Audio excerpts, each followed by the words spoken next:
안녕하세요. 골드만삭스리입니다. 오늘은 문화대혁명에 대해서 알아보겠습니다. 문화대혁명은 1966년부터 1976년까지 10년간 진행된 중화인민공화국의 마오쩌둥이 주도한 개혁운동입니다. 1957년 마오쩌둥이 진행한 대약진운동의 실패로 권력의 2인자인 류샤오치와 덩샤오핑이 권력이 이쪽으로 넘어가려고 하자 마오쩌둥이 극단적인 계급투쟁을 선택한 것입니다. 마오쩌둥이 자급자족 공동체 이상을 목표로 1957년 실시한 대약진 운동은 철저한 실패로 끝나고 중국의 2천만 명의 사망자, 기아자가 발생하면서 기아와 가난을 초래한 대재앙으로 끝납니다. 1959년 마오쩌둥이 책임을 지고 일선에서 물러나자 류샤오치와 덩샤오핑이 시장 경제를 도입해서 불과 3년 만에 경제를 회복시킵니다. 권력 1인자인 마오쩌둥은 위기를 느끼고 극단적인 꽁수를 부려서 자신의 권력을 유지하게 된 것이 1966년의 문화대혁명입니다. 정치 최고 고단수 마오쩌둥의 실력입니다. 1966년 문화대혁명 시 마오쩌둥은 73세, 류샤오치는 68세, 덩샤오핑은 62세입니다. 마오쩌둥은 1893년부터 1976년까지 83세에 사망했고 류샤오치는 1898년부터 1969년까지 72세에 사망을 합니다. 덩샤오핑은 1904년부터 1997년까지 93세에 사망합니다.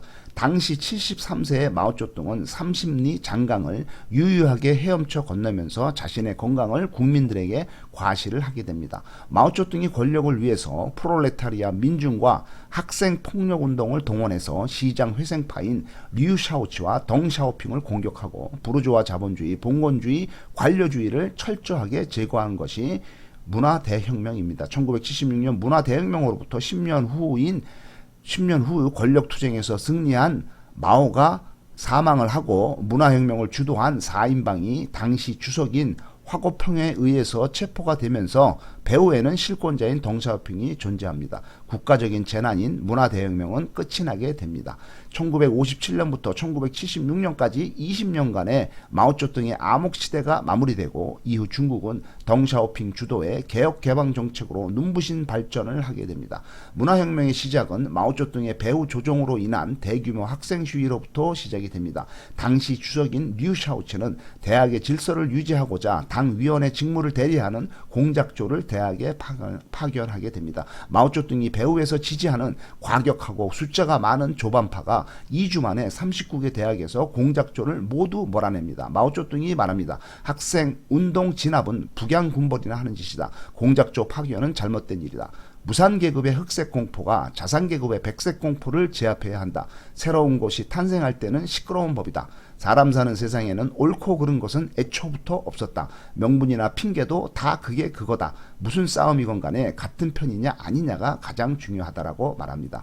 1966년 문화혁명은 마오쩌둥의 주도하에 정치선전에는 4인방이 나섰고 군대에서는 린바오가 마오를 지지하고 정보 보안에서는 캉성이, 외교에서는 총리 조원라이가 마오쩌둥을 따르면서 정통 정치 행정가인 류샤오치와 덩샤오핑을 권력의 핵심에서 밀어낸 것입니다. 당시 일선에서 물러나 고향인 사오산에서 요양 중이던 마오쩌둥이 국방부장 린바오를 시켜서 베이징을 완전히 장악한 후에 그들의 거사가 시작됩니다. 사건 후에 류샤오치는 당내 서열 2위에서 8위로 밀리고 린바오는 서열 6위에서 2위로 올라서게 됩니다.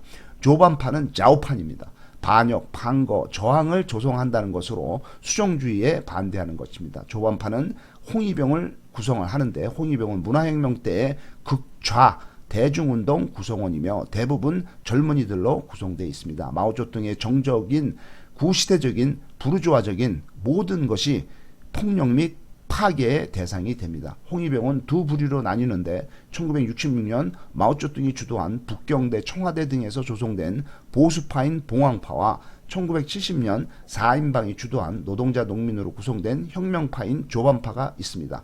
청두의 홍위병 사건을 보면은 1972년 닉슨이 중국을 방문하기 전에 열악하고 고된 노동으로 시달리던 청두의 홍위병 양성소 병영을 뛰쳐나온 소년 홍위병들이 모택동주의 복음 전파를 명목으로 전국으로 흩어진 사건입니다. 인도로 가는 기차 종착역인 수촨성 성도 청두에 수십만 명의 소년 홍위병들이 나타난 사건입니다.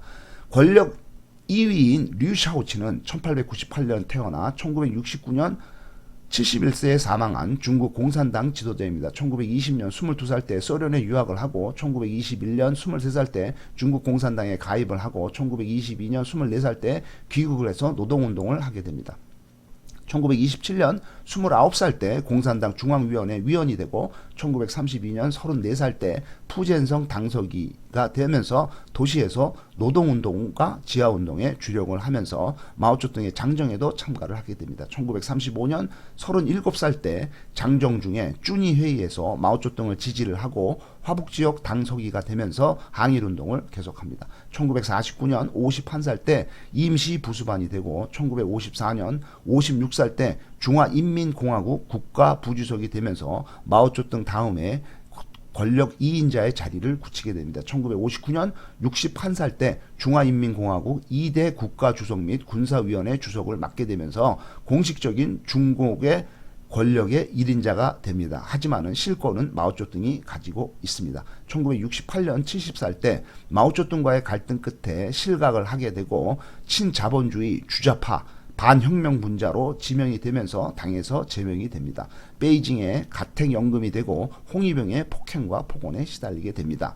카이펑의 난방도 안 되는 방에서 의료 치료도 없이 당뇨병과 폐렴으로 사망을 하게 됩니다. 권력 1인자인 마오쩌둥의 눈에서 벗어난 권력 2인자의 비참한 말로를 보여주는 것입니다. 여기서 떠오르는 것은 김종필 씨가 자신을 찾아온 노태우 씨에게 한 충고입니다. 여보시게 절대로 1인자에게 밑보이면 안 됩니다. 여기서 1인자는 전두환을 말합니다. 참고로 김종필은 육사 8기이고 전두환과 노태우는 육사 11기입니다.